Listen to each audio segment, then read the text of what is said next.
नमस्कार दोस्तों, the study zone में आप सभी का स्वागत है। आज हम देखने वाले हैं लूसेंट सामान्य ज्ञान का विश्व का इतिहास का मास्टर वीडियो, जो कि सभी प्रकार के एग्जाम के लिए बहुत ही महत्वपूर्ण है। किसी भी कॉम्पिटिटिव एग्जाम में लूसेंट बुक से ज्यादा क्वेश्चन आते हैं, इसलिए ये बहुत महत्वपूर्ण वीडियो होने वाला है। तो चलिए वीडियो स्टार्ट करते हैं। बिल्कुल। तो इसकी शुरुआत कहाँ से मानी जाती है? क्योंकि जब भी ये विषय आता है तो इटली का नाम सबसे पहले आता है। हाँ, बिल्कुल सही कहा। पुनर्जागरण की शुरुआत इटली के फ्लोरेंस नगर से मानी जाती है। फ्लोरेंस नगर। इसमें सबसे बड़ा नाम है इटली के महान कवि दांते का। दांते का जन्म उसी फ्लोरेंस नगर में 1260 ईस्वी में हुआ था और उनकी मृत्यु 1321 ईस्वी में हुई। और दांते को ही पुनर्जागरण का अग्रदूत माना जाता है। अच्छा, पर मतलब ऐसा क्या किया था उन्होंने कि उन्हें अग्रदूत मान लिया गया? देखिए, उस समय जो कठिन लैटिन भाषा थी ना, उसका बहुत दबदबा था। दांते ने उस कठिन लैटिन भाषा को छोड़ दिया। अरे वाह। हाँ, और उन्होंने आम बोलचाल की जो भाषा थी, जिसे टस्कन भाषा कहा जाता था, उसमें अपनी रचना की। टस्कन भाषा में? और उनकी वो प्रसिद्ध काव्य रचना कौन सी थी? उसका नाम है डिवाइन कॉमेडी। इसमें उन्होंने स्वर्ग और नरक की एक बहुत ही काल्पनिक यात्रा का वर्णन किया है। ये तो बिल्कुल वैसा ही कदम हो गया जैसे कोई बहुत बड़ी ब्लॉकबस्टर फिल्म हो, जिसे किसी मुश्किल क्लासिकल भाषा के बजाय एकदम स्थानीय बोली में बना दिया जाए, ताकि हर आम इंसान उसे समझ सके। बिल्कुल सटीक उदाहरण दिया। और दांते के बाद इस भावना को आगे बढ़ाया पेट्रार्क। इनका समय 1304 से 1367 का था ना? जी, ये भी इटली के निवासी थे और इन्हें मानववाद का संस्थापक माना जाता है। मानववाद मतलब इंसान को केंद्र में रखकर सोचना शुरू हो गया था। बिल्कुल। हाँ, इसके साथ ही एक और बड़ा नाम आता है इटालियन गद्य और कहानी के जनक का। अच्छा, वो कौन थे? बोकेशियो। इनका समय था 1313 से 1375 ईस्वी। बोकेशियो। और इनकी कोई प्रसिद्ध पुस्तक भी है शायद? हाँ, इनकी बहुत ही प्रसिद्ध पुस्तक है डेकामेरॉन। डेकामेरॉन, ठीक है। तो ये तो हो गई साहित्य की बात, पर कला और साहित्य से आगे बढ़कर ये नई सोच राजनीति में कैसे आई? ये बहुत ही महत्वपूर्ण मोड़ था। फ्लोरेंस के ही एक निवासी थे मैकियावेली। मैकियावेली 1469 से 1567 ईस्वी तक इनका समय रहा। बिल्कुल।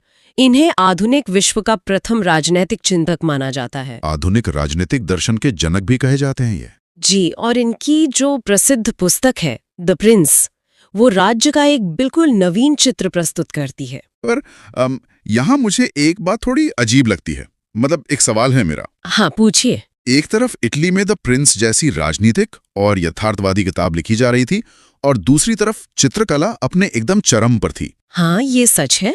तो ये दोनों अलग अलग दिशाएं एक ही समय में इटली में कैसे विकसित हो रही थी? बहुत अच्छा सवाल है।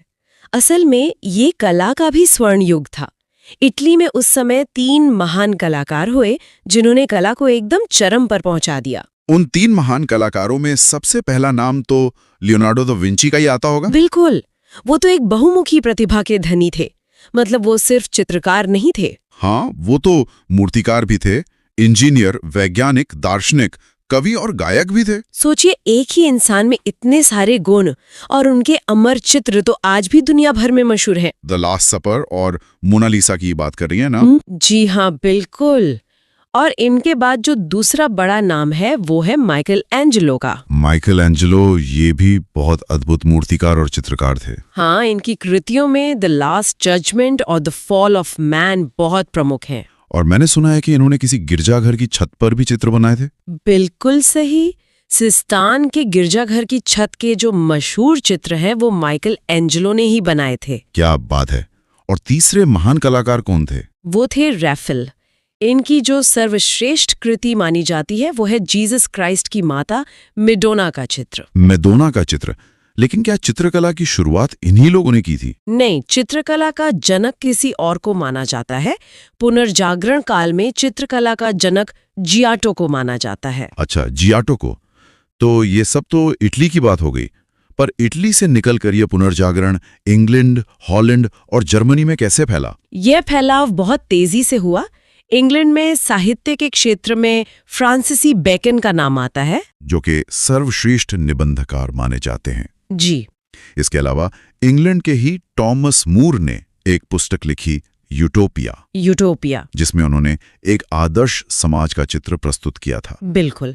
और शेक्सपियर को कैसे भूल सकते हैं? उनकी अमर कृति रोमियो एंड जूलियट भी इसी समय की है। हाँ, शेक्सपियर तो महान है। और हॉलैंड में क्या चल रहा था उस वक्त? हॉलैंड में इरास्मस नाम के विचारक हुए। उनकी एक पुस्तक है the praise of folly. The praise of folly, इसमें क्या खास था? इसमें उन्होंने पादरियों के अनैतिक जीवन और ईसाई धर्म की जो कुरीतियां थीं उन पर बहुत गहरा व्यंग्य किया था। अरे वाह! और सिर्फ साहित्य ही नहीं, मुझे लगता है इसी समय प्रयोगात्मक विज्ञान का भी जन्म हो रहा था। बिल्कुल। विज्ञान के क्षेत्र में इंग्लैंड के रॉजर बेकन का नाम बहुत बड़ा है। रॉजर बेकन, जिन्हें आधुनिक प्रयोगात्मक विज्ञान का जन्मदाता माना जाता है। जी, और प्रयोगात्मक विज्ञान ने ब्रह्मांड को देखने का नजरिया ही बदल दिया। जैसे पोलैंड के कोपरनिकस का उदाहरण लें। कोपरनिकस, जिन्होंने सबसे पहले इस बात का खंडन किया था कि पृथ्वी सौरमंडल का केंद्र है। एकदम सही। और फिर गैलीलियो आए, जिनका समय 1560 से 1642 ईस्वी था। और गैलीलियो ने तो कोपरनिकस के सिद्धांत का पूरा समर्थन किया था। हाँ, इसके बाद जर्मनी के केपलर आए। 1571 से 1630 ईस्वी तक उनका समय रहा। केपलर ने ही गणित से साबित किया था ना कि ग्रह सूर्य के चारों ओर कैसे घूमते हैं। बिल्कुल, गणित के आधार पर उन्होंने इसे साबित किया। और फिर आते हैं न्यूटन। 1642 से 1726 ईस्वी, जी, जिन्होंने गुरुत्वाकर्षण के नियम का पता लगाया। हाँ, ये कितनी बड़ी बात है ना कि रोजर बेकन ने जिस प्रयोगात्मक विज्ञान की नींव रखी, उसी रास्ते पर चलकर न्यूटन जैसे लोगों ने गुरुत्वाकर्षण जैसी बिल्कुल अदृश्य शक्तियों को खोज निकाला। बिल्कुल सही। और इसी वैज्ञानिक चेतना ने धीरे धीरे धर्म और भूगोल की सीमाओं को भी चुनौती देना शुरू कर दिया। मतलब धर्म सुधार आंदोलन की शुरुआत हुई। जी हाँ, 16वीं सदी में धर्म सुधार आंदोलन शुरू हुआ। इसके प्रवर्तक जर्मनी के मार्टिन लूथर थे। मार्टिन लूथर, इन्होंने बाइबल का जर्मन भाषा में अनुवाद किया था ना? बिल्कुल। लेकिन यहाँ एक और दिलचस्प बात है। वो क्या? धर्म सुधार आंदोलन की असल शुरुआत देखा जाए तो इंग्लैंड में हुई थी। अच्छा, इंग्लैंड में? हाँ, जॉन विक्लिफ को इसका प्रातःकालीन तारा कहा जाता है। प्रातःकालीन तारा? और उनके अनुयायियों को कुछ कहा जाता था शायद? जी, उनके अनुयायी लोलाडस कहलाते थे। लोलाडर्स। और धर्म के साथ साथ तो पूरी दुनिया का नक्शा भी बदल रहा था इस समय। नई दुनिया की खोज हो रही थी। बिल्कुल, भौगोलिक खोजें भी जोरों पर थीं। क्रिस्टोफर कोलंबस ने अमेरिका की खोज की। और अमेरिका का नाम किसके नाम पर पड़ा? इटली के अमेरिगो वेस्पूशी के नाम पर। उन्हीं के नाम पर इस महाद्वीप का नाम अमेरिका पड़ा। और इसके बाद शायद स्पेन के मैगलन का नाम आता है। हाँ, स्पेन के मैगलन ने ही प्रशांत महासागर का नामकरण किया था। और ये भी तो है कि समुद्री मार्ग से संपूर्ण विश्व का चक्कर लगाने वाला प्रथम व्यक्ति मैगलन ही था। बिल्कुल। ये सच में कितना आश्चर्यजनक है कि कैसे वैज्ञानिक केवल आसमान में ग्रहों की परिक्रमा की थ्योरी दे रहे थे और मैगलन ने असल में समुद्र में उतरकर पूरी दुनिया का चक्कर लगाकर उसे एकदम व्यवहारिक रूप दे दिया। अब अमेरिका और फ्रांस की महान क्रांतियों की बात करते हैं। आज जब हम अमेरिका के बारे में सोचते हैं तो न्यूयॉर्क या सिलिकॉन वैली दिमाग में आती है। हाँ, जाहिर है। लेकिन इन सब के बहुत पहले वहां के मूल निवासी असल में रेड इंडियन थे। बिल्कुल, उनका अपना एक अलग जीवन था। उनके राजा जेम्स प्रथम के शासनकाल में वहां ब्रिटिश औपनिवेशिक साम्राज्य की नींव डाली गई। हाँ, लेकिन देखिए, ये साम्राज्य को एक दिन में नहीं बन गया था। जैसे जैसे ये बढ़ा, इसके नियंत्रण के तरीके बहुत सख्त हो गए। ब्रिटेन को अपने खर्चों का पैसा चाहिए था, तो उन्होंने अमेरिका में रहने वाले लोगों पर सीधे टैक्स थोपना शुरू कर दिया। मतलब सारा बोझ उनके सिर पर। बिल्कुल, लेकिन बर्दाश्त करने की भी एक सीमा होती है। और इसका तात्कालिक कारण बनी 16 दिसंबर 1773 की एक ऐतिहासिक घटना, बोस्टन की चाय पार्टी। एग्जैक्टली। सैमुअल एडम्स और उनके साथी इसके मुख्य नायक थे। अगर मैं इसे आज के मॉडर्न चश्मे से देखूं तो ये बोस्टन की चाय पार्टी मुझे आज के किसी विशाल कॉर्पोरेट बाइकआउट की तरह लगती है। बहुत सही तुलना है ना? मतलब उन्होंने सिर्फ गुस्से में चाय पानी में नहीं फेंकी, ये एक सोची समझी रणनीति थी सबसे शक्तिशाली ब्रिटिश साम्राज्य के खजाने पर चोट करने की। बिल्कुल, उन्होंने सीधे उस आर्थिक तंत्र को चुनौती दी थी और इसी घटना ने अमेरिका के स्वतंत्रता संग्राम को पूरी तरह से भड़का दिया। इस आंदोलन को सबसे ज्यादा ऊर्जा एक नारे ने दी, प्रतिनिधित्व नहीं तो कर नहीं। No taxation without representation. हाँ, इस एक नारे ने ब्रिटिश साम्राज्य की नींव हिला दी। लॉजिक भी तो बहुत मारक है। अगर लंदन की संसद में हमारी कोई आवाज ही नहीं है तो हम आपकी मेहनत की कमाई से टैक्स क्यों दें? सही कहा। और इसी विचार ने उन्हें 4 जुलाई 1776 को पूर्ण स्वतंत्रता की घोषणा करने की प्रेरणा दी। लेकिन सिर्फ कागज पर लिख देने से तो कोई साम्राज्य सेना वापस नहीं बुला लेता। बिल्कुल नहीं, इसके लिए एक लंबा युद्ध लड़ना पड़ा जिसके नायक जॉर्ज वॉशिंगटन थे। जॉर्ज वॉशिंगटन की रणनीति ने वो कर दिखाया जो नामुमकिन माना जाता था। मतलब 1781 में ब्रिटेन के सेनापति लॉर्ड कॉर्नवालिस को घुटने टेकने पड़े। उन्होंने आत्मसमर्पण किया। हाँ, और अंततः 1783 में पेरिस की संधि से युद्ध समाप्त हुआ। वॉशिंगटन बाद में अमेरिका के प्रथम राष्ट्रपति बने। और यहाँ जो बात इतिहास को हमेशा के लिए बदल देती है वो ये है कि अमेरिका विश्व का पहला ऐसा देश बना जिसने मौलिक अधिकारों की घोषणा की। 1789 में उन्होंने पहला लिखित संविधान लागू किया।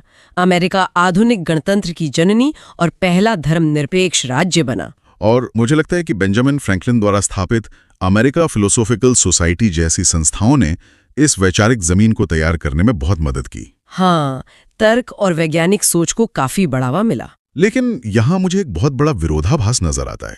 कैसा विरोधाभास? मतलब 1776 में आपने घोषणा कर दी कि सभी मनुष्य समान हैं, लेकिन फिर दास प्रथा जैसी अमानवीय व्यवस्था कैसे चलती रही? ये एक बहुत गहरी बात है ना?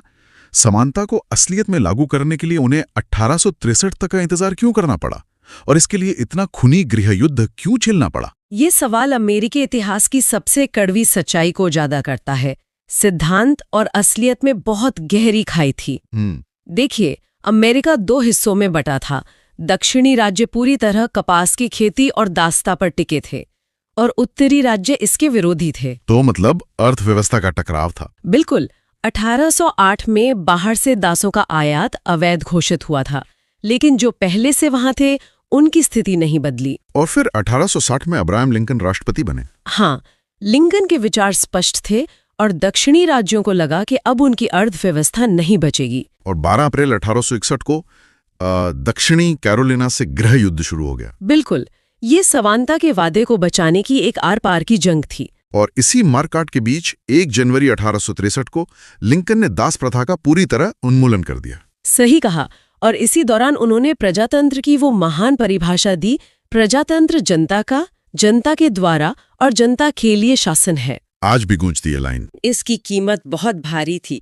26 मई 1865 को युद्ध तो समाप्त हुआ, लेकिन लिंकन खुद उसे देखने के लिए जीवित नहीं रहे। हाँ, 4 मार्च 1865 को जॉन विल्कीज बूथ ने उनकी हत्या कर दी। बहुत बड़ी त्रासदी है ये। खैर, अब अटलांटिक पार करते हैं और अपनी चर्चा को यूरोप ले चलते हैं, फ्रांस की तरफ। हाँ, यहाँ टाइमिंग देखिए। जिस वर्ष 1789 में अमेरिका अपना संविधान लागू कर रहा था, उसी वर्ष फ्रांस में राजशाही के खिलाफ जनता का गुस्सा फूट पड़ा। फ्रांस की स्थिति अमेरिका से अलग थी। वहां कोई विदेशी शासक नहीं, बल्कि अपनी ही सामंती व्यवस्था लोगों का खून चूस रही थी। लुई 16वां का शासन था ना? हाँ, 1789 में लुई 16वां गद्दी पर था। वो 1774 में राजा बना था और उसकी पत्नी मैरी एंथोनेट ऑस्ट्रिया की राजकुमारी थी। पूरा राज परिवार विलासता में जी रहा था और आम जनता भूख से मर रही थी। बिल्कुल। इस राजशाही के अहंकार का स्तर तो लुई 14वां के उस कथन से ही पता चलता है, मैं ही राज्य हूँ और मेरे शब्द ही कानून हैं। ये घमंड चरम पर था। और इसी का प्रतीक था वर्साय का शीश महल। मतलब अगर मैं इसे आज के हिसाब से देखूं तो ये एक बहुत ही महंगे वीआईपी क्लब की तरह था। दिलचस्प उपमा है। जहां भूखी जनता के क्रेडिट कार्ड पर बिल फाड़ा जा रहा था और इस बिल का भुगतान अंततः 14 जुलाई 1789 को करना पड़ा। बिल्कुल। इस महल ने पूरे राष्ट्र को बर्बादी की कगार पर ला खड़ा किया था।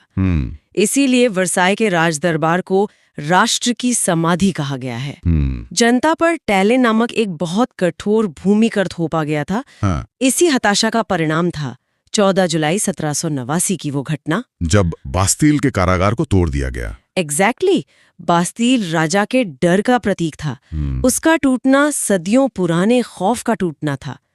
आज भी 14 जुलाई फ्रांस का राष्ट्रीय दिवस है। और इसी क्रांति ने वो मशहूर नारा दिया, समानता, स्वतंत्रता और बंधुत्व। हाँ, और अंततः लुई 16वां को देशद्रोह में फांसी दे दी गई। लेकिन देखिए, इसके पीछे एक बहुत मजबूत वैचारिक ताकत थी। विचारकों ने लोगों के दिमाग में डाला कि राजा भगवान नहीं है। बिल्कुल। वोल्टेयर, रूसो और मोंटेस्क्यू का योगदान इसमें सबसे बड़ा था। रूसो ने एक सोशल कॉन्ट्रैक्ट लिखी। हाँ, जिससे प्रजातंत्र का आधार तैयार हुआ। और मोंटेस्क्यू ने अपनी पुस्तक कानून की आत्मा में शक्तियों के बंटवारे का सिद्धांत दिया। और वोल्टेयर तो बहुत ही तीखे थे, वो चर्च के बहुत बड़े विरोधी थे। उनकी पुस्तक लेटर्स ऑन इंग्लिश ने काफी बवाल मचाया था। उनका एक कथन मुझे बहुत याद आता है, चूहों की अपेक्षा एक सिंह का शासन उत्तम है। ये दिखाता है कि वो उस सामंती व्यवस्था से कितनी नफरत करते थे। फ्रांस ने और भी बहुत कुछ दिया दुनिया को। मापतौल की दशमलव प्रणाली भी तो फ्रांस की ही देन है।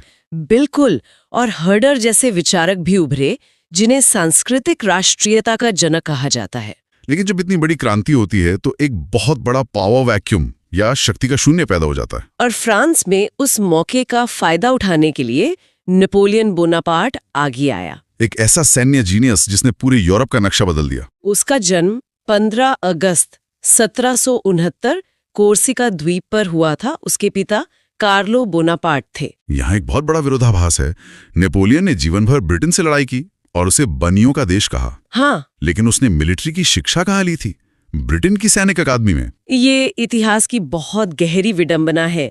1799 में उसने डायरेक्टरी शासन का अंत कर दिया और प्रथम कौंसिल बन गया। और 1804 में तो खुद को सम्राट ही घोषित कर दिया। हाँ, जिस क्रांति ने तानाशाही खत्म की, उसी से एक नया सम्राट पैदा हो गया। लेकिन उसे आधुनिक फ्रांस का निर्माता भी कहा जाता है ना? बिल्कुल। 1800 में उसने बैंक ऑफ फ्रांस की स्थापना की और नेपोलियन कोड लागू किया। लेकिन उसकी सबसे बड़ी समस्या तो इंग्लैंड ही था। हाँ, इंग्लैंड के व्यापार को खत्म करने के लिए उसने महाद्वीपीय व्यवस्था शुरू की। पर समुद्र पर तो इंग्लैंड का राज था। नील नदी के युद्ध में अंग्रेजी नायक नेल्सन ने उसे हरा दिया। और 21 अक्टूबर 1805 को ट्राफल्गर के युद्ध ने साबित कर दिया कि नेपोलियन समुद्र पर नहीं जीत सकता। फिर उसने वो गलती की जो उसके पतन का कारण बनी, रूस पर आक्रमण। वहां की ठंड ने उसकी सेना तबाह कर दी। 1813 में लिप्जिग में वो हारा। उसे एल्बा टापू भेजा गया। पर वो लिटिल कॉर्पोरल वहां से भाग निकला और फिर सम्राट बन गया। लेकिन अंततः 18 जून 1815 को वाटरलू के युद्ध में उसकी हार हुई और उसे सेंट हेलेना द्वीप भेज दिया गया, जहां 1821 में उसकी मृत्यु हुई। इसी के साथ 1815 में वियना कांग्रेस समझौते ने फ्रांस के प्रभुत्व को हमेशा के लिए समाप्त कर दिया। अब इटली और जर्मनी के एकीकरण की बात करते हैं। 19वीं सदी के पहले हिस्से की अगर हम बात करें तो इटली असल में 13 अलग अलग राज्यों में बटा हुआ था। हाँ, वो पूरी तरह से एक बिखरा हुआ भूभाग था। बिल्कुल। लेकिन यहाँ सबसे चौंकाने वाला तथ्य ये है कि इटली की इस एकीकरण का असली जन्मदाता किसी इतालवी को नहीं बल्कि नेपोलियन को माना जाता है। ये सच में बहुत अजीब लगता है सुनने में, क्योंकि नेपोलियन तो एक आक्रमणकारी था। वही तो। लेकिन अनजाने में ही सही, उसने वहां के लोगों के भीतर एक राष्ट्रीय चेतना के बीज बो दिए थे। सही कहा। इस पूरी प्रक्रिया को अगर मैं आज के नजरिए से देखूं तो ये किसी आधुनिक स्टार्टअप या एक बहुत बड़े प्रोजेक्ट जैसा लगता है। स्टार्टअप? वो कैसे? मतलब जैसे किसी भी असंभव से लक्ष्य को हासिल करने के लिए मुख्य रूप से 3 अलग अलग तरह के नेतृत्व की जरूरत होती है ना। पहला, एक विजनरी जो वो सपना देख सके। अच्छा, हाँ, समझ गई। दूसरा, एक रणनीतिकार जो उस सपने का कूटनीतिक रास्ता निकाले। और तीसरा, एक योद्धा जो जरूरत पड़ने पर मैदान में उतर कर लड़े। ये तुलना बहुत सटीक है। और इटली के एकीकरण का श्रेय भी मुख्य रूप से 3 ही लोगों को दिया जाता है, जोसेफ मेज़नी, काउंट कवूर और गैरिबाल्डी। तो अगर हम उसी स्टार्टअप वाले उदाहरण पर चलें तो विजनरी कौन था? जोसेफ मेज़नी वो विजनरी थे जिन्हें इस एकीकरण का जनक कहा जाता है। देखो, उनका जन्म जिनेवा में हुआ था और उन्होंने 1831 में यंग इटली नाम के एक संगठन की स्थापना की थी। यंग इटली, ये नाम ही काफी ऊर्जा वाला है। बिल्कुल। उनका एक बहुत ही प्रसिद्ध कथन है, यदि समाज में क्रांति लानी हो तो क्रांति का नेतृत्व नवयुवकों के हाथ में दे दो। वाह, मतलब उन्हें युवाओं की ताकत पर पूरा भरोसा था। हाँ, क्योंकि वो जानते थे कि सिर्फ युवा ही वो निडरता दिखा सकते हैं जो एक नए राष्ट्र को बनाने के लिए चाहिए। तो विजनरी ने सपना दे लिया। अब आते हमारे दूसरे स्तंभ पर, यानी रणनीतिकार। ये भूमिका किसने निभाई? ये काम काउंट कवूर ने किया। उनकी सबसे बड़ी रणनीतिक चाल ये थी कि उसने इटली की समस्या को सिर्फ इटली तक सीमित नहीं रखा। तो फिर क्या किया उन्होंने? उन्होंने इसे एक अंतर्राष्ट्रीय समस्या बना दिया।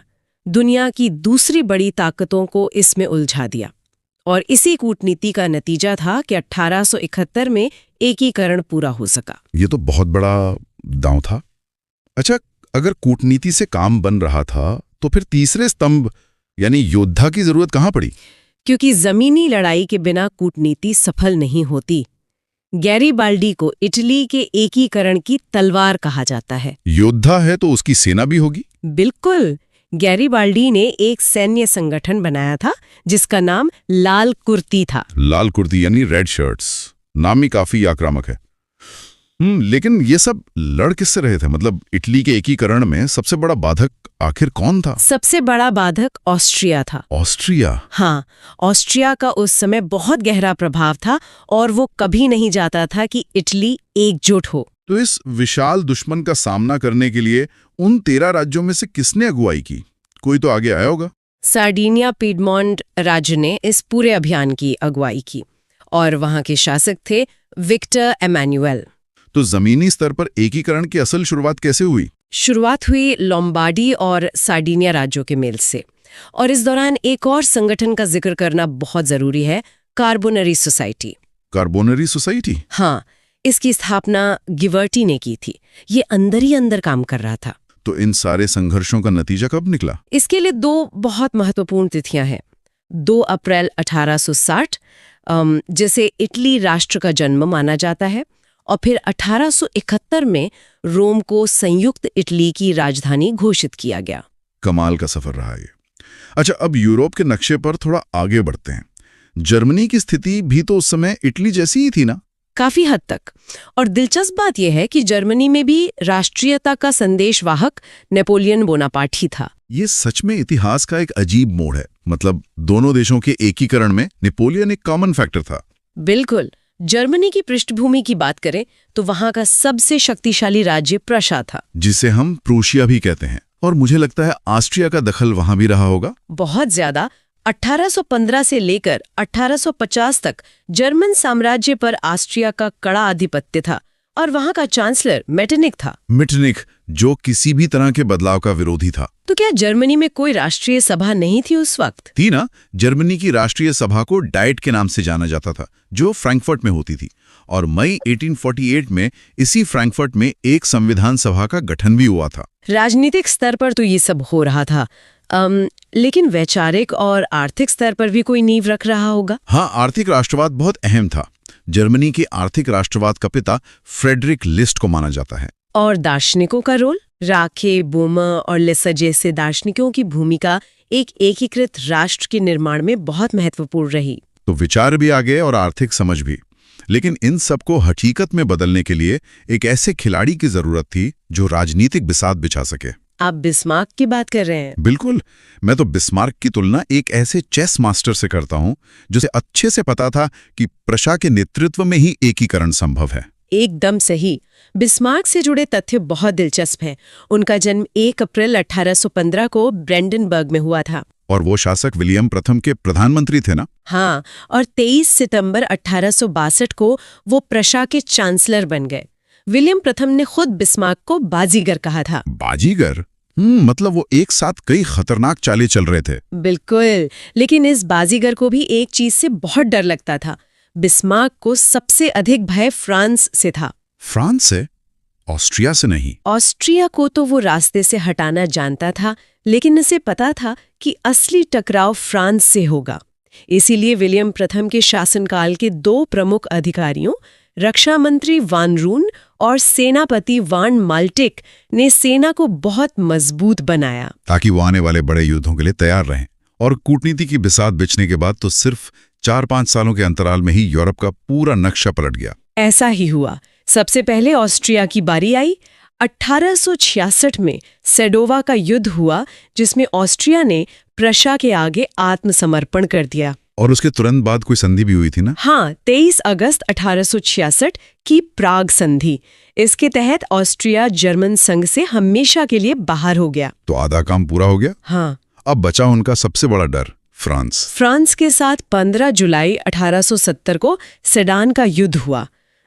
और ये युद्ध फ्रांस पर बहुत भारी पड़ा। कैसे? 1 सितंबर 1870 को नेपोलियन तृतीय ने प्रशा के आगे आत्मसमर्पण कर दिया। और इसी सेडान के युद्ध के बाद जर्मनी का एकीकरण पूरी तरह संभव हो सका। और इसके बाद संधियों और राज्याभिषेक का दौर शुरू हुआ होगा? बिल्कुल। 10 मई 1871 को फ्रांस और प्रशा के बीच फ्रैंकफर्ट की संधि हुई। और विलियम की ताजपोशी, वो तो बहुत ही ऐतिहासिक घटना थी। हाँ, अंततः 8 फरवरी 1871 को विलियम को जर्मन संघ के सम्राट का ताज पहनाया गया और बिस्मार्क ने ये राज्याभिषेक वर्साय के राजमहल में किया। वर्साय का राजमहल मतलब फ्रांस के ही घर में घुसकर अपने सम्राट का राज्याभिषेक, ये बहुत ही आक्रामक कूटनीति थी। अब रूसी क्रांति की बात करते हैं। सबसे पहले जो एक बहुत अहम तथ्य सामने आता है वो ये है कि समाजवाद शब्द का सबसे पहला प्रयोग रॉबर्ट ओवन ने किया था। हाँ बिल्कुल, रॉबर्ट ओवन।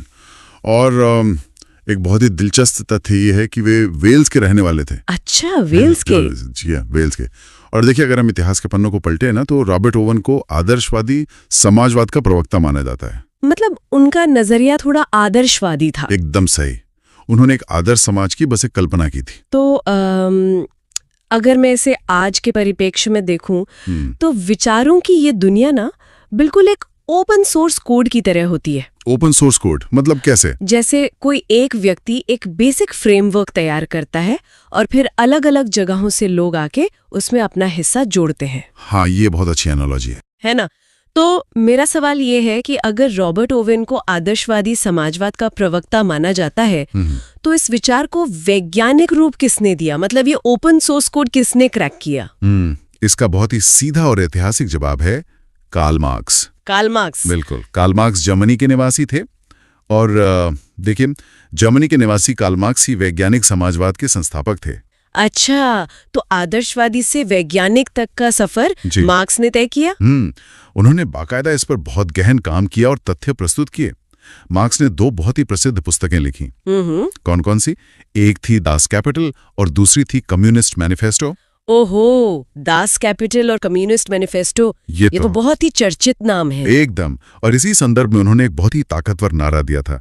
उनका नारा था, दुनिया के मजदूरों एक हो। दुनिया के मजदूरों एक हो। yes. ये तो आज भी बहुत इस्तेमाल होता है। हाँ बिल्कुल होता है। और एक तथ्य यहाँ और जोड़ना चाहूंगा कि इस पूरी वैचारिक यात्रा में कार्ल मार्क्स अकेले नहीं थे। अच्छा, उनके साथ कोई और भी था? हाँ, फ्रेडरिक एंजल्स कार्ल मार्क्स के आजीवन साथी रहे।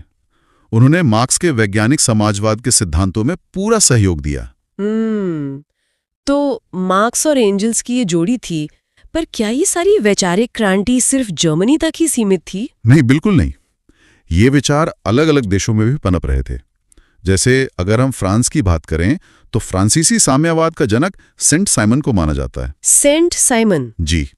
और वहीं अगर हम थोड़ा आगे बढ़ें तो 1884 ईस्वी में लंदन में भी कुछ बड़ा हो रहा था। लंदन में क्या हो रहा था 1884 में? वहां फेबियन सोसाइटी की स्थापना हुई थी। Fabian society? अच्छा। हाँ, और इस फेबियन सोशलिज्म का नेतृत्व जॉर्ज बर्नार्ड शॉ ने किया था। ओहो, जॉर्ज बर्नार्ड शॉ, मतलब साहित्य और विचार दोनों मिल रहे थे वहां। एकदम सही कह रही हैं आप। और इसी वैचारिक दौर में एक और बहुत महत्वपूर्ण पुस्तक आई थी जिसका नाम था rights of man. Rights of man, इसके लेखक कौन थे? राइट्स ऑफ मैन पुस्तक टॉमस पेन द्वारा लिखी गई थी। Thomas Paine. तो देखिए, एक तरफ तो यूरोप में समाजवाद, अधिकारों और वैज्ञानिक समाजवाद की इतनी सारी बातें हो रही थी। हाँ, पूरा एक बौद्धिक माहौल बन रहा था। बिल्कुल। लेकिन अब मैं चर्चा को थोड़ा रूस की ओर मोड़ना चाहूंगी, क्योंकि यहाँ एक बहुत बड़ा विरोधाभास दिखता है। कैसा विरोधाभास? मतलब एक तरफ पूरे यूरोप में समाजवाद की बातें हो रही थी और दूसरी तरफ रूस में जारशाही व्यवस्था थी। तो इस निरंकुश सत्ता के बीच रूस का समाज और वहां के लेखक आखिर क्या कर रहे थे? ये बहुत ही सटीक सवाल है। सबसे पहले तो ये स्पष्ट कर दूं कि रूस के शासक को जार कहा जाता था। Jar, right. हाँ, और वहां की डेमोग्राफी यानी जनसंख्या की बात करें तो रूस में सबसे अधिक जनसंख्या स्लाव लोगों की थी। स्लाव लोगों की बहुलता थी वहां। बिल्कुल। अब अगर वहां के शासकों की बात करें तो एक शासक हुए जार अलेक्जेंडर द्वितीय। जार अलेक्जेंडर द्वितीय? हाँ, और इन्हें जार मुक्तिदाता के नाम से जाना जाता था। मुक्तिदाता मतलब एक जार को मुक्तिदाता क्यों कहा गया? क्योंकि उन्होंने कुछ सुधार किए थे, लेकिन उनकी कहानी का अंत बहुत भयानक हुआ। कैसा अंत? दिलचस्प बात यह है कि उनकी हत्या एक बम विस्फोट में हुई। बाप रे, बम विस्फोट में हत्या? जी हाँ। और इसके बाद जो सत्ता आई वो और भी कठोर हो गई।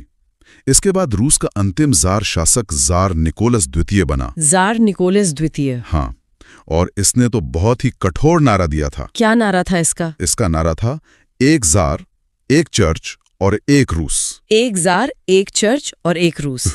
मतलब पूरी तरह से सब कुछ एक मुट्ठी में करने की कोशिश। बिल्कुल, कोई दूसरा विचार नहीं, कोई दूसरी व्यवस्था नहीं। तो ऐसे घुटन भरे माहौल में जो वहां का समाज था और जो बौद्धिक वर्ग था, वो क्या कर रहा था? देखिए, ऐसे माहौल में साहित्य ही एक रास्ता बचता है। उस दौर का बौद्धिक माहौल बहुत कुछ राज रहा था। अन्ना कैरेनिना के लेखक लियो टॉल्स्टॉय थे। लियो टॉल्स्टॉय, बहुत ही बड़ा नाम है। एकदम।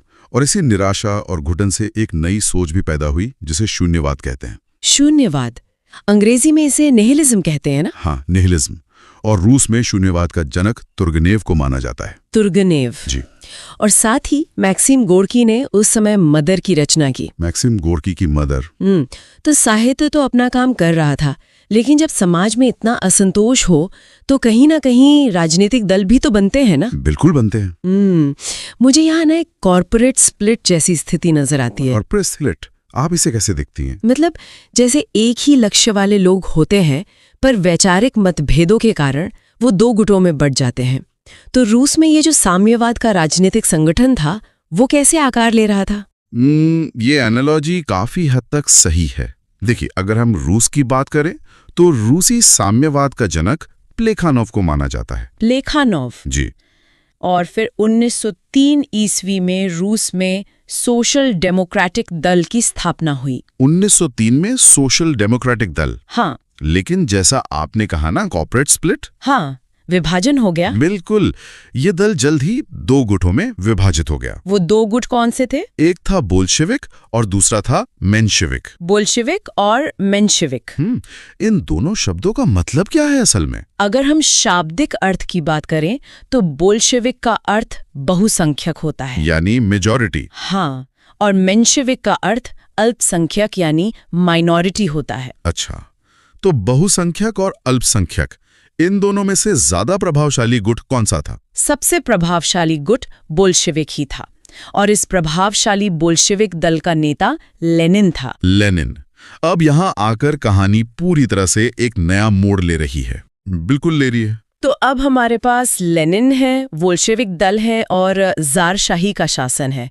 लेकिन ये पूरा का पूरा सिस्टम एकदम से तो नहीं गिरा होगा? नहीं, एकदम से कुछ नहीं होता। तो मैं ये जानना चाह रही थी कि वो टर्निंग पॉइंट क्या था?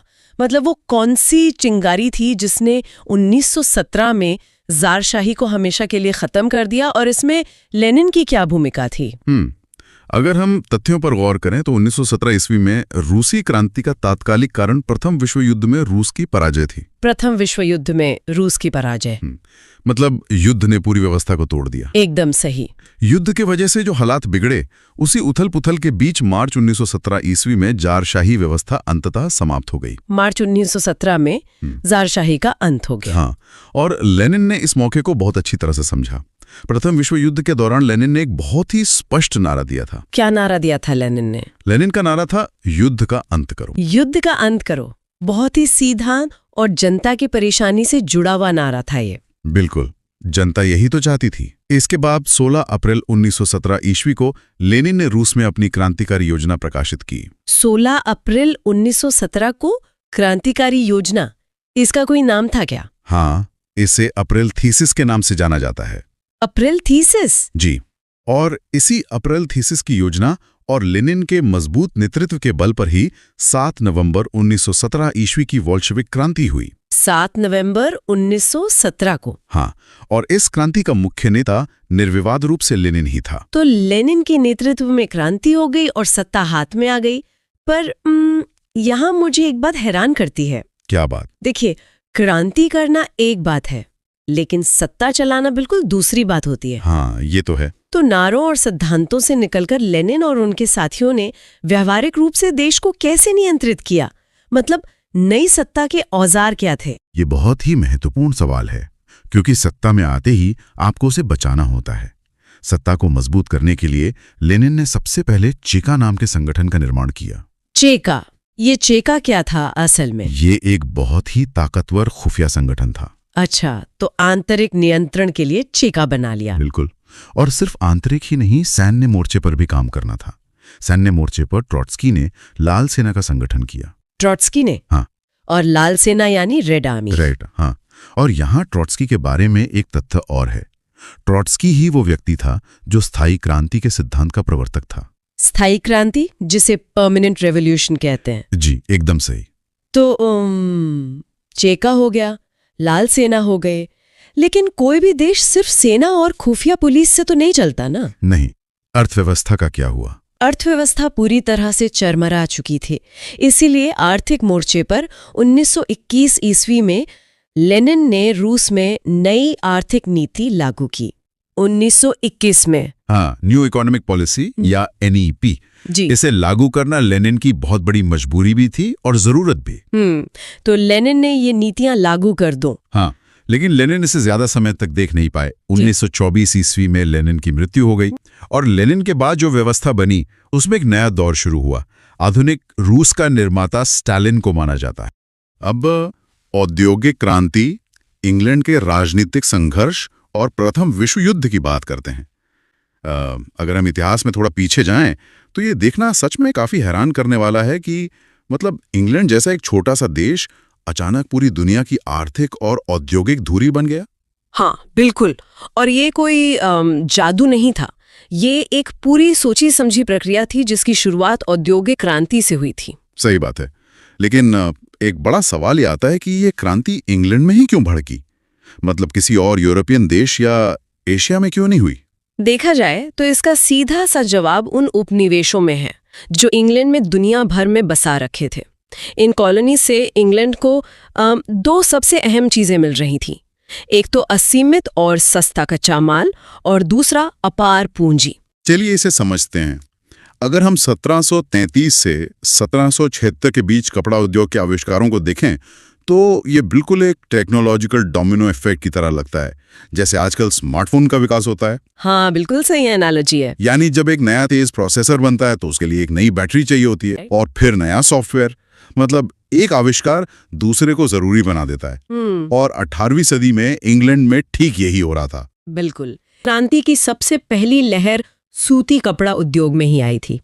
जब अमेरिका और भारत से भारी मात्रा में सस्ता कपास आने लगा तो हाथ से काम करने वाले कारीगर उसे जल्दी कपड़े में नहीं बदल पा रहे थे। अच्छा, तो इस दबाव ने ही मशीनों के आविष्कार को जन्म दिया होगा। इसमें जब जॉन नाम के एक आविष्कारक ने तेज चलने वाला शटल यानी फ्लाइंग शटल बनाया, इस मशीन से बुनाई की रफ्तार अचानक बहुत ज्यादा बढ़ गई। तो अब बुनाई तेज हो गई, पर सूत काटने की रफ्तार तो वही पुरानी चरखा वाली थी ना। वही तो मसला था, अब सूत कम पड़ने लगा था। तो इसको हल करने के लिए 1765 में जेम्स हारग्रेव्स ने स्पिनिंग जेनी का आविष्कार किया। ये एक ऐसी मशीन थी जो एक साथ कई धागे काट सकती थी, लेकिन इसे हाथ से चलाना पड़ता था। और वहीं इंसानी थकान बीच में आ जाती होगी। तो फिर इसके अगले कदम के रूप में 1767 में रिचर्ड आर्कवाइट ने स्पिनिंग जेनी को पानी की ताकत से चलाने का तरीका ढूंढ निकाला, जिसे वाटर फ्रेम कहा गया। सही कहा। अब मशीनों को इंसानी ताकत नहीं, नदियों के बहाव की जरूरत थी। और ये सिलसिला यही नहीं रुका। 1776 में क्रॉम्पटन ने स्पिनिंग म्यूल बनाया, जिसने धागे को मजबूत और बारीक कर दिया। क्या बात है, एक के बाद एक आविष्कार। और अंत में कार्टराइट ने घोड़े से चलने वाला करघा यानी पावर लूम बना दिया। बिल्कुल। इन आविष्कारों ने कारखानों के युग की नींव रखी, लेकिन इन भारी मशीनों को चलाने के लिए कोयला चाहिए था और खादानों में मीथेन गैस होने की वजह से विस्फोट का बहुत खतरा रहता था। इस मसले को 1815 में हम्फ्री डेवी ने सेफ्टी लैम्प बनाकर सुलझाया। सेफ्टी लैंप आने से कोयला उत्पादन बढ़ गया होगा। हाँ। पर ये माल एक जगह से दूसरी जगह जाता कैसे था? उस वक्त की सड़कें तो कच्ची और कीचड़ वाली थी। यहाँ इंफ्रास्ट्रक्चर में एक बड़ी क्रांति आई। स्कॉटलैंड के मैकडम ने पक्की सड़कें बनाने का नया तरीका निकाला। उन्होंने पत्थरों की परतें बिछाई जिससे पानी नीचे चला जाता था। ओह, तो सड़कें साल भर इस्तेमाल होने लगी और सस्ती ढुलाई के लिए पानी का रास्ता भी तो था। जी बिल्कुल। 1761 में ब्रिंडली ने मैनचेस्टर से वर्जली तक एक पूरी नहर ही बना डाली। नहर बनने से कोयले की ढुलाई का खर्च आधा रह गया। और इस सब में 1814 में जॉर्ज स्टीफनसन ने खान से बंदरगाह तक कोयला ले जाने के लिए भाप इंजन का इस्तेमाल शुरू कर दिया। इन सब ने मिलकर इंग्लैंड को आर्थिक शक्ति बना दिया। पर इस दौड़ में जर्मनी भी तो उनका बड़ा प्रतिद्वंदी था ना। हाँ, जर्मनी बहुत तेजी से उभर रहा था, लेकिन इंग्लैंड की ये सफलता सिर्फ मशीनों की वजह से नहीं थी। इसके पीछे सदियों के खूनी राजनीतिक संघर्ष और क्रांतियां थीं, जिन्होंने अंदरूनी स्थिरता लाई। यहाँ एक बहुत ही रोचक बात सामने आती है। इंग्लैंड के इन संघर्षों में 1215 के मैग्ना कार्टा का बड़ा जिक्र आता है, जब सामंतों ने राजा जॉन को एक अधिकार पत्र पर साइन करने को मजबूर किया था। बिल्कुल, उस दस्तावेज को सर्वसाधारण के अधिकारों का घोषणा पत्र कहा जाता है। पर एक सवाल है, चूंकि इसे सामंतों ने यानी फ्यूडल लॉर्ड्स ने जबरदस्ती लागू करवाया था, तो क्या यह सच में आम जनता के लिए था या सिर्फ सत्ताधारी वर्ग के बीच ताकत और धन का बंटवारा था? ये एक महत्वपूर्ण सवाल खड़ा करता है। शुरुआत में देखा जाए तो ये सिर्फ सामंतों द्वारा अपने अधिकार सुरक्षित करने की एक चाल ही थी। उन्हें आम जनता से ज्यादा लेना देना नहीं था। हाँ, वही लगता है। लेकिन इसका सबसे बड़ा असर ये हुआ कि इसने एक सिद्धांत स्थापित कर दिया कि राजा भी कानून से ऊपर नहीं है, और इसी चीज ने आगे चलकर संसद को मजबूत किया। हालांकि इस बीच इंग्लैंड ने फ्रांस के साथ 100 वर्षीय युद्ध लड़ा और देश में सत्ता के लिए गुलाबों का युद्ध भी हुआ। सही बात है। और ट्यूडोर वंश के समय, जैसे महारानी एलिजाबेथ प्रथम के दौर में, संसद सिर्फ एक कठपुतली बनकर रह गई थी। और इसी पूर्ण सत्ता की आकांक्षा ने 1642 में राजा चार्ल्स प्रथम के समय इंग्लैंड को एक भयानक गृह युद्ध में धकेल दिया। ये पूरे 7 साल तक चला। हाँ, इस युद्ध में राजा के समर्थकों को कैवेलियर और संसद के समर्थकों को राउंड हेड्स कहा गया, और इसका अंत बहुत ही खौफनाक हुआ था। जी हाँ, राजा चार्ल्स प्रथम को फांसी दे दी गई। उस दौर में एक राजा को फांसी मिलना पूरे यूरोप के राजघरानों के लिए एक बहुत बड़ा झटका था। बाप रे, मतलब सीधा मैसेज था कि संसद की अनदेखी नहीं चलेगी। और फिर इसके काफी बाद 1688 में गौरवपूर्ण क्रांति हुई। उस वक्त शासक जेम्स द्वितीय था। बिल्कुल। इस क्रांति की सबसे खास बात यह थी कि इसमें खून की एक बूंद भी नहीं बही। बिना किसी गृह युद्ध के सत्ता परिवर्तन हुआ और संसद की सर्वोच्चता हमेशा के लिए स्थापित हो गई। तो इस पॉलिटिकल स्टेबिलिटी ने पूंजीपतियों को सेफ्टी दी और इंग्लैंड एक आर्थिक महाशक्ति बन गया। पर अपने कारखानों की भूख मिटाने के लिए ये देश रॉ मटेरियल्स के लिए आपस में भिड़ रहे थे। हाँ, और यहीं से गुप्त संधियों यानी सीक्रेट ट्रीटीज का वो खौफनाक जाल शुरू हुआ, जिसने पूरे यूरोप को लपेट लिया। जर्मनी के बिस्मार्क को इन गुप्त संधियों का जनक माना जाता है। ऐसी क्या संधि कर ली थी उन्होंने? बिस्मार्क ने 1882 में ऑस्ट्रिया, जर्मनी और इटली के बीच ट्रिगुट यानी ट्रिपल अलायंस बनवाया। ये एक गुप्त रक्षात्मक गठबंधन था। मुझे तो बिस्मार्क की ये गुप्त संध्या एक अंधेरे कमरे में बिछे हुए हिडन ट्रिप फायर सिस्टम की तरह लगती हैं, जहां छोटी सी गलती से पूरा सिस्टम विस्फोट कर सकता है, जैसे सर्बिया में वही काला हाथ नामक संस्था का होना। बिल्कुल सही एनोलॉजी है। शांति बनाए रखने के नाम पर बनाए गए ये गुट दरअसल गहरे अविश्वास की नींव रख रहे थे, और ऐसे ट्रिपवायर्स हर जगह बिछ रहे थे। जैसे 1904-05 में रूस और जापान के बीच युद्ध हुआ, जिसका अंत अमेरिकी राष्ट्रपति रूजवेल्ट की मध्यस्थता से हुआ था, राइट? जी। और उसके तुरंत बाद 1906 में मोरक्को संकट पैदा हो गया। हर देश हथियार जमा कर रहा था और बस एक चिंगारी का इंतजार था। और वो चिंगारी लगी आखिरकार। तत्कालीन कारण बना बोस्निया की राजधानी सराजेवो में ऑस्ट्रिया के राजकुमार फर्डिनेंड की हत्या। सही। राजकुमार की उस हत्या ने उस पूरे ट्रिपवायर को ट्रिगर कर दिया। 28 जुलाई 1914 को प्रथम विश्व युद्ध की आधिकारिक शुरुआत हो गई, जो 4 साल चला, और इसमें 37 देशों ने भाग लिया। 37 देश, ये अपने आप में खौफनाक है। इसमें 2 खेमे बन गए थे ना? हाँ, एक तरफ धुरी राष्ट्र थे जिसका नेतृत्व जर्मनी कर रहा था, और साथ में ऑस्ट्रिया, हंगरी और इटली थे, और दूसरी तरफ मित्र राष्ट्र थे जिसमें शुरू में इंग्लैंड, जापान, रूस और फ्रांस थे। पर ये आग इतनी तेजी से फैली कैसे? देखिए, 1 अगस्त 1914 को जर्मनी ने रूस पर हमला किया, फिर 3 अगस्त को फ्रांस पर, और जब जर्मनी ने फ्रांस तक जाने के लिए बेल्जियम का रास्ता चुना तो 8 अगस्त को इंग्लैंड भी युद्ध में शामिल हो गया। तो इसका कुल मतलब क्या है? एक राजकुमार की हत्या होती है, बदला लेने ऑस्ट्रिया जाता है, उसको बचाने रूस आता है, फिर जर्मनी, फिर फ्रांस और अंत में इंग्लैंड। सब संधियों की वजह से एक दूसरे पर टूट पड़े। यही गुप्त संधियों का असली असर था। हालांकि इसमें कुछ अजीब कूटनीतिक चाल भी थी। 26 अप्रैल 1915 को इटली ने अचानक खेमा बदल लिया और वो मित्र राष्ट्र की तरफ से शामिल हो गया। वेट, सच में? पहले तो वो जर्मनी के साथ त्रिकूट में था ना? बिल्कुल। इससे पता चलता है कि युद्ध के समय में राष्ट्रीय हित और फायदा पुरानी संधियों पर भारी पड़ते हैं। बहुत अजीब बात है। और अमेरिका इस वक्त कहाँ था? वो तो शुरू में न्यूट्रल था। हाँ, अमेरिका शुरू में तटस्थ था, लेकिन जर्मनी अपनी यू बोट्स यानी पनडुब्बियों से लगातार हमले कर रहा था। इस दौरान जर्मनी ने इंग्लैंड के ल्यूसिटेनिया नामक यात्री जहाज को डुबा दिया। ओह, तो इसी वजह से अमेरिका युद्ध में उतरा? जी हाँ, उस जहाज पर मारे गए 1153 लोगों में से 128 अमेरिकी थे। इस घटना ने अमेरिका में भयानक आक्रोश पैदा कर दिया। मतलब सिर्फ एक जहाज डूबने से उनकी तटस्थता खत्म हो गई। और 6 अप्रैल 1917 को उस वक्त के अमेरिकी राष्ट्रपति वुड्रो विल्सन के नेतृत्व में अमेरिका युद्ध में शामिल हो गया। सही, अमेरिका की आमद एक निर्णायक पल था।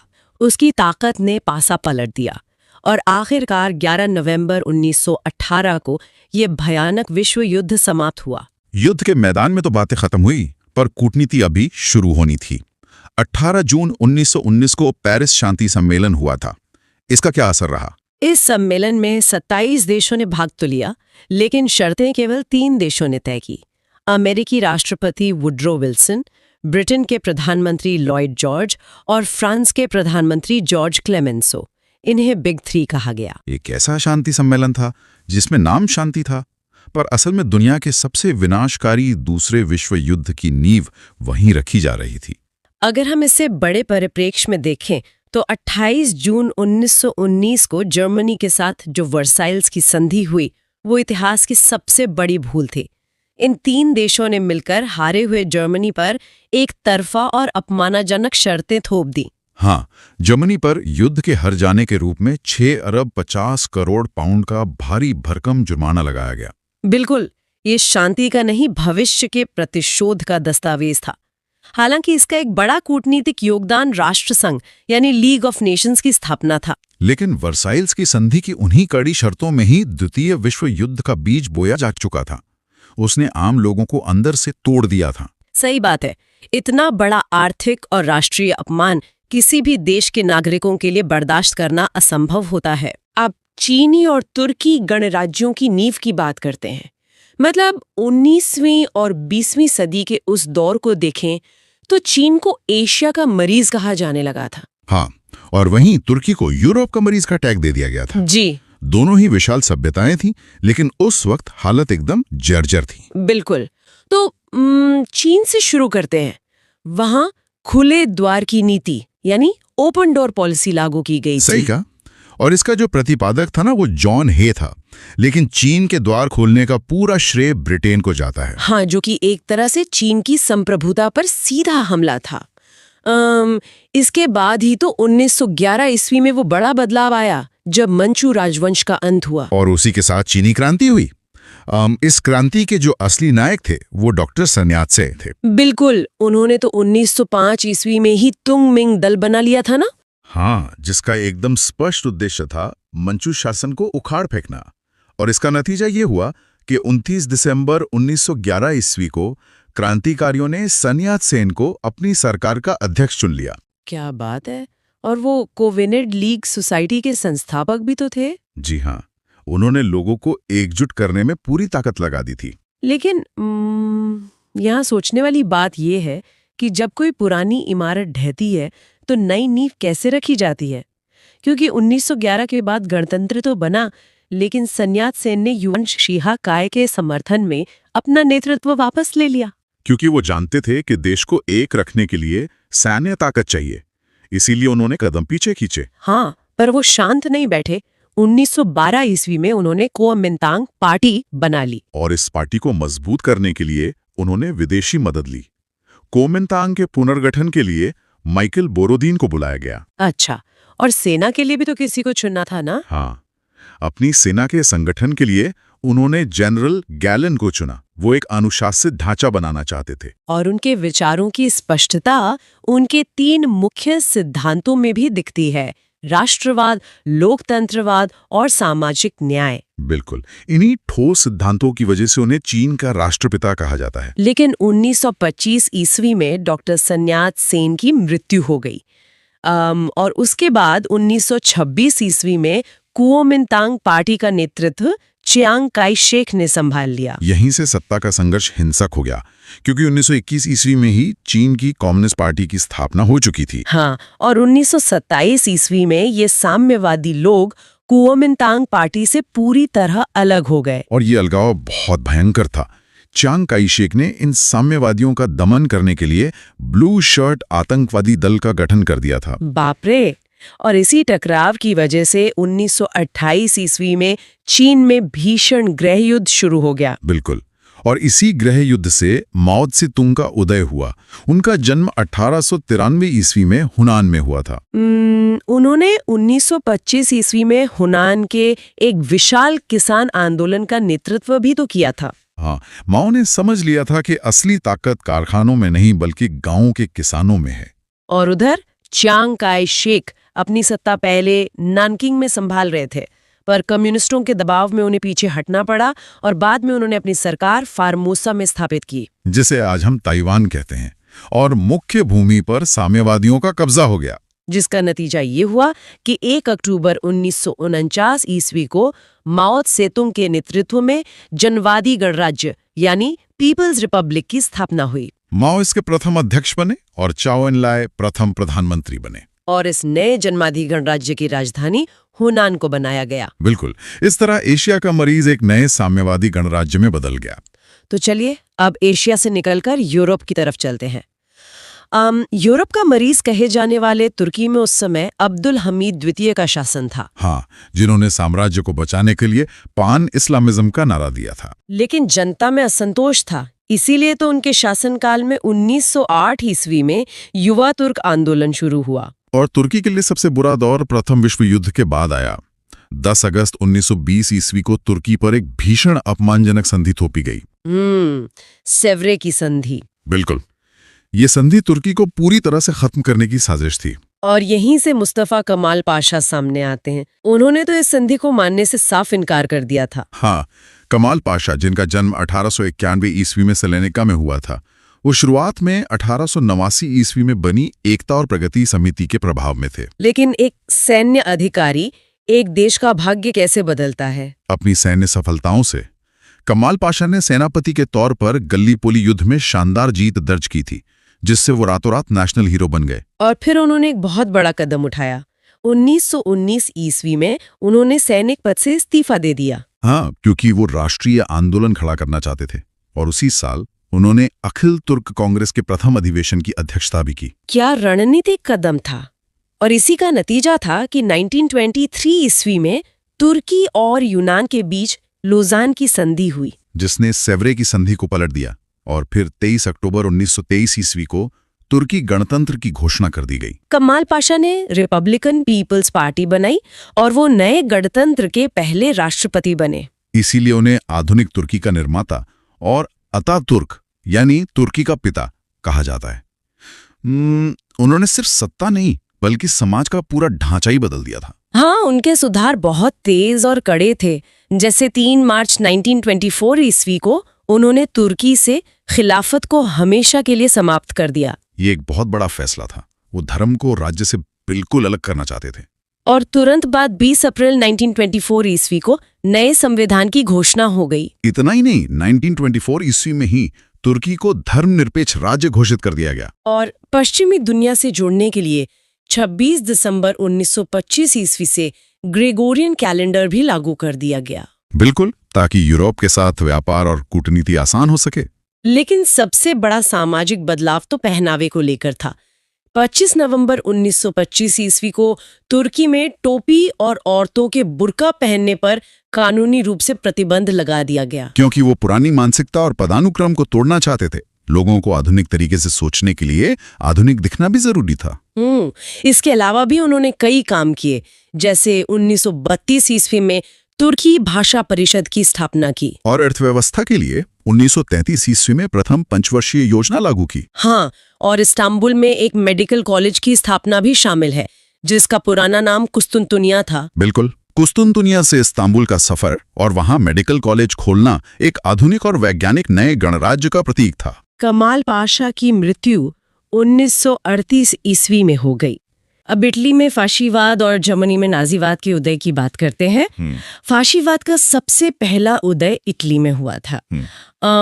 इसके जन्मदाता मुसोलिनी थे। हाँ, मुसोलिनी, जिनका जन्म 1883 में रोमैग्ना में हुआ था। बिल्कुल।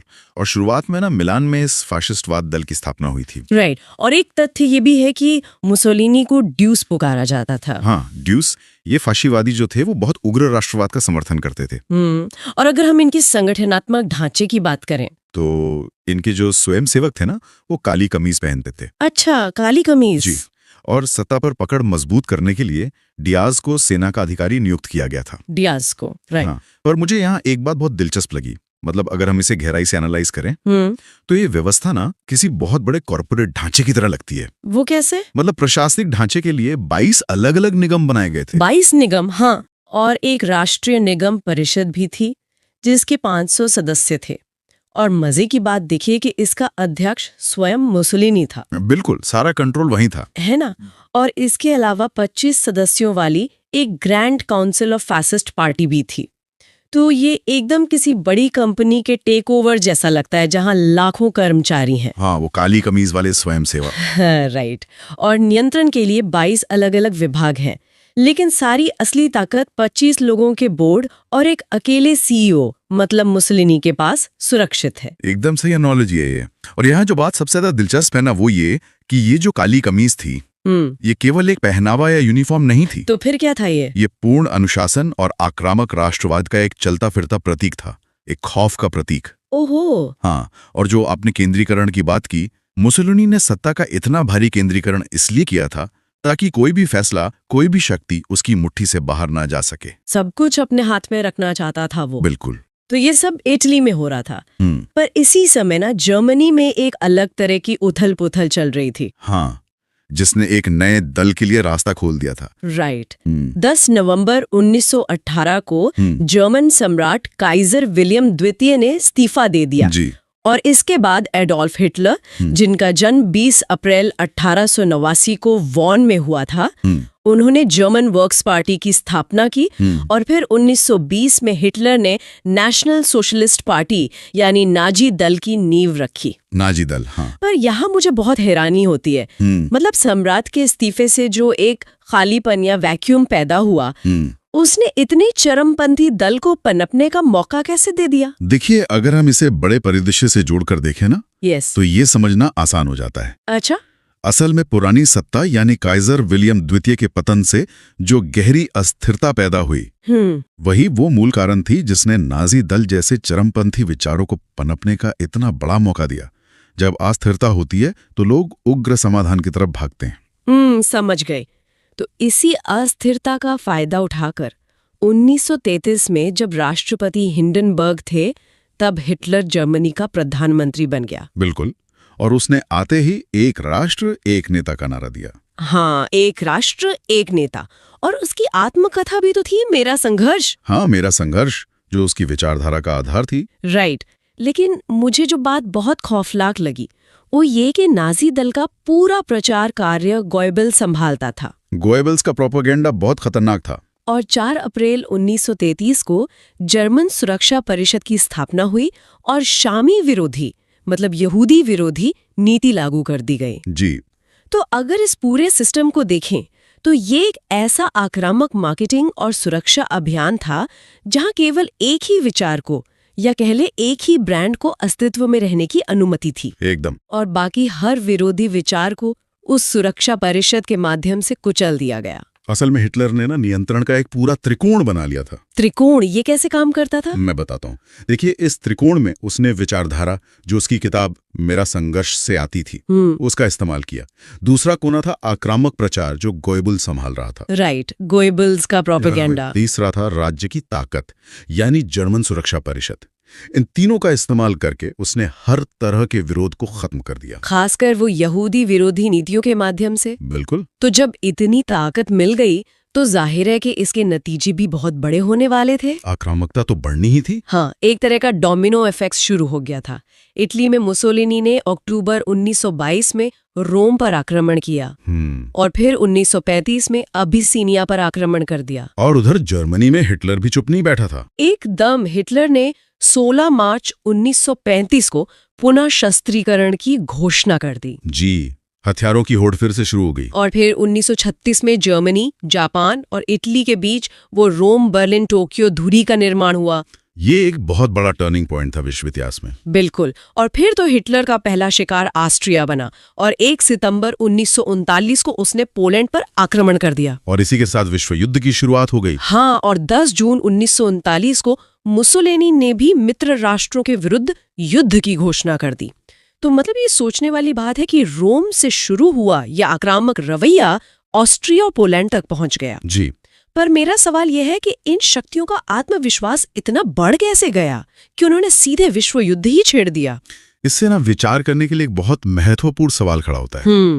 देखिए, 1935 का जो पुनः शस्त्रीकरण था और 1936 का जो ये धुरी गठबंधन था ना, हाँ, रोम बर्लिन टोक्यो धुरी, बिल्कुल, ये गठबंधन इन शक्तियों को एक दूसरे से जोड़ रहा था। उन्हें लगने लगा था कि वो अकेले नहीं है। राइट। और इसी से उनका आत्मविश्वास इतना ज्यादा बढ़ गया कि उन्होंने बिना किसी डर के सीधे तौर पर विश्व युद्ध छेड़ दिया। तो एक तरह से उन्होंने एक दूसरे की आक्रामकता को बढ़ावा दिया। एकदम सही। लेकिन इस सब का अंत बहुत ही नाटकीय हुआ। जी, बहुत भयानक। हमारे तथ्य बताते हैं कि इटली में फांसीवाद का अंत 28 अप्रैल 1945 को हुआ। और ठीक 2 दिन बाद? हाँ, ठीक 2 दिन बाद 30 अप्रैल 1945 को हिटलर ने आत्महत्या कर ली। दशकों तक आक्रामक विस्तार, विशाल सेनाओं, 22 निगमों और गोएबल्स जैसे प्रचारकों के दम पर जो अभेद्य सत्ता ढांचे तैयार किए गए थे, वो अप्रैल 1945 के केवल 2 दिनों के भीतर 28 और 30 अप्रैल को पूरी तरह ताश के पत्तों की तरह ढह गए। अब जापानी साम्राज्यवाद देखते हैं। ये वाकई इतिहास का एक बहुत ही क्रूर लेकिन दिलचस्प हिस्सा है। मतलब अगर हम शुरुआत देखें तो कहानी 1863 से शुरू होती है। 1863 में? हाँ, एक अमेरिकी नाविक थे पेरी। उन्होंने जापान पहुंचकर सीधा बल प्रयोग किया। मतलब हथियारों के दम पर? बिल्कुल। उन्होंने अपनी नौसैनिक ताकत के दम पर जापान का दरवाजा अमेरिकी व्यापार के लिए खोल दिया। अरे बाप रे! तो मतलब अमेरिकी नाविक आता है और एक देश को व्यापार के लिए मजबूर कर देता है। हाँ, और इसका जापान पर बहुत गहरा असर हुआ। मुत्सुहितो के नेतृत्व में जापान ने तुरंत आधुनिकीकरण की प्रक्रिया शुरू कर दी। ये तो ऐसा है जैसे किसी शांतिप्रिय गांव को व्यापार के लिए डरा धमकाकर मजबूर किया जाए और प्रतिक्रिया में वे एक ऐसी खतरनाक सेना खड़ी कर लें जो अपने ही पड़ोसियों पर हावी हो जाए। एकदम सटीक उपमा है।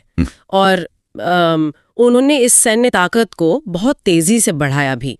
1872 में तो उन्होंने सैन्य सेवा पूरी तरह से अनिवार्य कर दी। अनिवार्य मतलब हर नागरिक को सेना में जाना होगा? जी हाँ, 1872 से ही अनिवार्य हो गया। तो आखिर जापान ने इस नई सैन्य ताकत का परीक्षण दुनिया के सामने कैसे किया? जापानी साम्राज्यवाद का सबसे पहला शिकार बना उनका अपना ही पड़ोसी देश चीन। चीन? अच्छा। हाँ, आधुनिकीकरण और इस अनिवार्य सैन्य सेवा ने एक आक्रामक कूटनीति की नींव रख दी थी। और फिर 1905 में तो उन्होंने पूरी दुनिया को ही चौंका दिया। क्या हुआ 1905 में? जापान ने सीधा रूस जैसी एक बहुत बड़ी यूरोपीय शक्ति को हरा दिया। क्या बात कर रहे हो? रूस को हरा दिया? बिल्कुल। इस भयंकर युद्ध की समाप्ति 5 सितंबर 1905 को पोर्ट्समाउथ की संधि से हुई। 5 सितंबर 1905? रूस जैसी यूरोपीय शक्ति को हराना तो कूटनीतिक बिसात को एकदम पलट देने जैसा था। एकदम सही। और उनकी भूख यहीं शांत नहीं हुई। 1931 में अपनी साम्राज्यवादी आकांक्षाओं के लिए उन्होंने मंचूरिया पर भी आक्रमण कर दिया। मंचूरिया पर कब्जा कर लिया? हाँ, और जब अंतर्राष्ट्रीय दबाव पड़ा तो 20 मार्च 1933 को उन्होंने सीधा राष्ट्रसंघ की सदस्यता ही त्याग दी। अरे, राष्ट्रसंघ को ही छोड़ दिया? बिल्कुल। 20 मार्च 1933 को उन्होंने साफ कर दिया कि वो किसी नियम को नहीं मानेंगे और इसी वजह से जापान को पीत आतंक कहकर संबोधित किया जाने लगा। पीत आतंक? पीत आतंक का ये नाम उनकी इसी आक्रामकता का प्रतीक लगता है। लेकिन ये तो पूर्व की बात हुई। पश्चिम में भी तो एक नए युद्ध की नींव रखी जा रही थी, है ना? बिल्कुल। पश्चिम में जर्मनी आक्रामक हो रहा था और इसकी जड़ें जुड़ी हैं प्रथम विश्व युद्ध के बाद हुई वर्साई की संधि से। वर्साई की संधि, हाँ, जिसे इतिहास में एक आरोपित संधि माना जाता है। आरोपित संधि का मतलब एक थोपी हुई संधि? जी हाँ, एक ऐसी संधि जो जर्मनी पर जबरन थोपी गई थी और जर्मनी ने 1935 में इस संधि का खुला उल्लंघन करना शुरू कर दिया। तो वर्साई की आरोपित संधि तो एक तरह से एक ऐसा प्रेशर कुकर था जिसका सेफ्टी वॉल्व एकदम बंद था। उसका फटना और एक महायुद्ध को जन्म देना तय ही था। बहुत सही कहा आपने। और जब जर्मनी ये सब संधियां तोड़ रहा था, तब इंग्लैंड शानदार अलगाववाद की नीति पर चल रहा था। शानदार अलगाववाद? हाँ, इस नीति का विचारक सिलिसबरी था। मतलब इंग्लैंड खुद को यूरोपीय झमेलों से बिल्कुल अलग रख रहा था। अच्छा, और इससे जर्मनी को खुली छूट मिल गई होगी। बिल्कुल, और इसी का नतीजा था कि सितंबर 1938 में म्यूनिक पैक्ट संपन्न हुआ। Munich pact? हाँ, लेकिन ये पैक्ट भी युद्ध को टाल नहीं सका। वर्साई की संधि टूटने के बाद दुनिया आधिकारिक रूप से युद्ध की आग में झुलस गई। तो युद्ध की आधिकारिक शुरुआत कब हुई? युद्ध की शुरुआत 1 सितंबर 1939 को हुई, जब जर्मनी ने पोलैंड पर आक्रमण कर दिया। 1 सितंबर 1939? जी हाँ। लेकिन हथियारों का परीक्षण तो पहले ही शुरू हो चुका था। 1936 में स्पेन में गृह युद्ध शुरू हुआ था। स्पेन का गृह युद्ध? हाँ, जो असल में इटली और जर्मनी का संयुक्त रूप से पहला शिकार था। मतलब वहां उन्होंने मिलकर अपनी ताकत आजमाई। बिल्कुल, और इसके बाद युद्ध में संधियों और धोखे का एक बहुत बड़ा खेल हुआ। 23 अगस्त 1939 को जर्मनी और रूस के बीच आक्रमण समझौते पर हस्ताक्षर हुए। जर्मनी और रूस का समझौता? हाँ, दोनों ने एक दूसरे पर हमला न करने का समझौता किया। लेकिन ये बहुत बड़ा धोखा था, क्योंकि जर्मनी ने समझौता उल्लंघन का आरोप लगाकर जून 1941 में रूस पर ही आक्रमण कर दिया। अरे बाप रे! हाँ, इसे ऑपरेशन बारबोसा कहा गया। मतलब पहले रूस के साथ समझौता करना और महज 2 साल बाद ऑपरेशन बारबोसा के तहत उसी पर हमला कर देना। बिल्कुल। ये तो तथ्य बताते हैं कि ये युद्ध केवल हथियारों का नहीं, बल्कि चरम धोखेबाजी का भी था। एकदम सही। और इसी युद्ध में जर्मन जनरल रोमेल काफी मशहूर हुए। उन्हें डेजर्ट फॉक्स कहा जाता था। Desert fox? अच्छा, अब ये युद्ध यूरोप से निकलकर वैश्विक मंच पर कैसे फैला? बहुत तेजी से फैला। 10 जून 1940 को इटली ने जर्मनी की ओर से युद्ध में प्रवेश किया। 10 जून 1940। और फिर 8 दिसंबर 1941 को अमेरिका युद्ध में शामिल हो गया। अमेरिका भी आ गया। हाँ। और आपको बता दूं, इस समय इंग्लैंड के प्रधानमंत्री विंस्टन चर्चिल थे। हाँ। और अमेरिका के राष्ट्रपति फ्रैंकलिन डी रूजवेल्ट थे। ये तो दुनिया के सबसे बड़े नेता थे उस वक्त। जी बिल्कुल। और ये कोई छोटा युद्ध नहीं था। ये युद्ध 6 वर्षों तक चला और इसमें 61 देशों ने भाग लिया। 61 देशों का हिस्सा लेना साबित करता है कि दुनिया का कोई कोना छूता नहीं था। इतने बड़े स्तर पर तबाही हुई होगी। अकल्पनीय तबाही। लेकिन इस पूरे युद्ध में एक बहुत ही महत्वपूर्ण तथ्य ये है कि द्वितीय विश्व युद्ध में जर्मनी की पराजय का पूरा श्रेय रूस को दिया जाता है। अच्छा। दिलचस्प तथ्य ये है कि जर्मनी को हराने का श्रेय रूस को मिला, जो पूर्वी मोर्चे पर हुए विनाश को दर्शाता है। बिल्कुल सही। और अब हम युद्ध के उस अंतिम और सबसे विध्वंसक चरण पर आते हैं, जहां फिर से जापान की बात आती है ना? जी हाँ। जापान धुरी राष्ट्रों का हिस्सा था और मित्र राष्ट्रों द्वारा पराजित होने वाला अंतिम देश था। मतलब बाकी सब हार मान चुके थे पर जापान डटा था। हाँ, और इसी को तोड़ने के लिए अमेरिका ने 6 अगस्त 1945 को हिरोशिमा पर अणु बम गिराया। 6 अगस्त 1945 इतिहास का सबसे खौफनाक दिन। बिल्कुल। हमारे स्रोतों के अनुसार अमेरिका ने हिरोशिमा पर फैट मैन तथा नागासाकी पर लिटिल बॉय नामक एटम बम गिराए, जो 100 मेगावाट के थे। 100 मेगावाट, इतनी विशाल और बेकाबू ऊर्जा। जी हाँ, और इन्हीं बम धमाकों के कारण जापान ने 10 सितंबर 1945 को आत्मसमर्पण किया। 10 सितंबर 1945 को? हाँ। हालांकि युद्ध का आधिकारिक अंत 2 सितंबर 1945 को हुआ। जबकि जापान का आत्मसमर्पण 10 सितंबर को हुआ। बिल्कुल। ये साबित करता है कि युद्ध के आखिरी दिन कितने अराजक रहे होंगे। मतलब कागजों पर कुछ और, जमीन पर कुछ और। बहुत अराजक। लेकिन अंतर्राष्ट्रीय क्षेत्र में इस युद्ध का सबसे बड़ा योगदान संयुक्त राष्ट्र संघ की स्थापना है। ये सच में एक बहुत ही विचारणीय बात है। बिल्कुल। तो आज हमने देखा लूसेंट सामान्य ज्ञान का विश्व का इतिहास का मास्टर वीडियो। उम्मीद है ये वीडियो आपको पसंद आया होगा, तो वीडियो को लाइक एंड शेयर करें। इस सीरीज के अगले वीडियो को देखने के लिए हमारे चैनल द स्टडी जोन को सब्सक्राइब जरूर करें। आज के लिए इतना ही, बहुत जल्द मिलते हैं अगले वीडियो के साथ। नमस्कार। नमस्कार।